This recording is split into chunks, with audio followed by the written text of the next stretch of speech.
जबलपुर के बरगी हादसे पर दुख जताते हुए पर्यटन मंत्री धर्मेंद्र सिंह लोधी ने स्पष्ट किया कि क्रूज संचालन नियमों के तहत था, फिर भी मुख्यमंत्री द्वारा गठित 4 सदस्यीय कमेटी जांच कर रही है।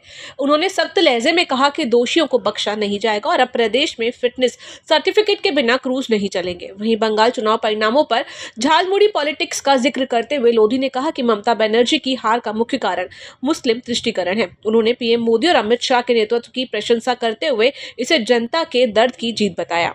क्रूज के संचालन के लिए कोई स्पष्ट नियम नहीं है। जब अगर विभाग ऐसा करेगा तो हम प्राइवेट से क्या उम्मीद करेंगे, अगर विभाग की क्रूज संचालन में ऐसा हो रहा है तो। देखिए, क्रूज संचालन जो हो रहे हैं, जहाँ भी चल रहे हैं, वो नियमानुसार ही चल रहे हैं। कहीं उसमें ये बात नहीं है कि वो नियमानुसार नहीं चल रहे हैं, क्योंकि वो कोर्ट का जो निर्देश है वो आप पढ़ेंगे तो उसमें स्पष्ट लिखा हुआ है कि कहाँ आप क्रूज चला सकते हैं, कहाँ नहीं चला सकते, और जो क्रूज चल रहे हैं नियमानुसार चल रहे हैं। लेकिन जैसे ही ये दुर्घटना हुई थी तो मैंने तुरंत ही पूरे मध्य प्रदेश के क्रूज जो है उनको बंद करने के निर्देश दिए थे कि पहले एक टीम जाके उनका परीक्षण करेगी कि सुरक्षा की दृष्टि से और नियम के अनुसार जो नियम होना चाहिए उसके अनुसार वो संचालित हो रहे हैं कि नहीं हो रहे हैं। उसके बाद ही वो टीम के प्रमाण पत्र देने के बाद ही और पूरी तरह से सेफ्टी मेजर्स होने के बाद ही वो क्रूज संचालित होंगे। ऐसे निर्देश घटना के तुरंत बाद मैंने जारी कर दिए थे और वो सारे क्रूज अभी आप देख रहे होंगे बंद भी कर दिए गए हैं।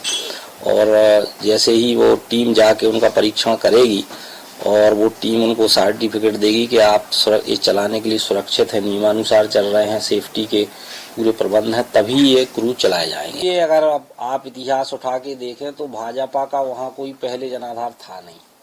इसके पहले कम्युनिस्ट पार्टी थी, उसके बाद फिर ममता बनर्जी की सरकार आई, तो कोई किसी भी जगह काम करने में, वहाँ संगठन बनाने में समय लगता है। लेकिन हमारे यशस्वी प्रधानमंत्री माननीय नरेंद्र मोदी जी, अमित शाह जी जो एक विजनरी लीडर हैं, और उन्होंने वहाँ की जनता के दुख और दर्द को समझा कि पब्लिक तो चाहती है, लेकिन वहाँ जिस प्रकार की गुंडागर्दी है उसके कारण वहाँ पब्लिक स्वेच्छा से वोट नहीं कर पाती। तो इस बार जो व्यवस्थाएं की गई उसके कारण निर्भय होकर पब्लिक ने वोट किया और ये परिणाम आपको देखने को मिला है। क्या मुस्लिम तुष्टीकरण के कारण हारी ममता बनर्जी?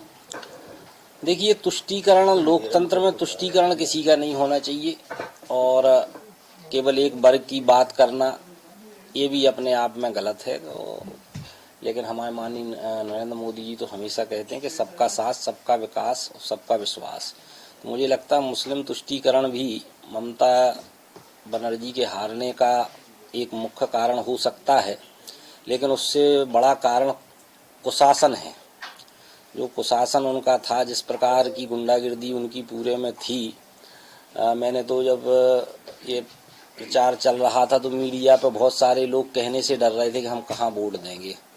वो कह रहे थे भैया परिवर्तन की अंदर ही अंदर बात कर रहे थे, लेकिन खुल के नहीं बोल पा रहे थे। कुछ लोग तो कह रहे थे भैया आप हमारी सुरक्षा की गारंटी लेंगे क्या, मालूम हम ठीक ठाक। ये स्थिति वहाँ पे थी। तो कुशासन का अंत हुआ है और वहाँ जो घुसपैठ का बड़ा मामला था, बांग्लादेशी घुसपैठी थे जो कहीं ना कहीं देश के लिए थ्रेट उत्पन्न कर रहे थे।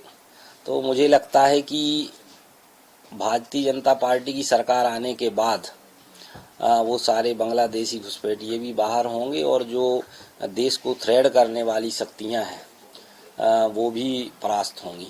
एक महिला की एबीसी टीवी के लिए स्वाति ओगले की रिपोर्ट।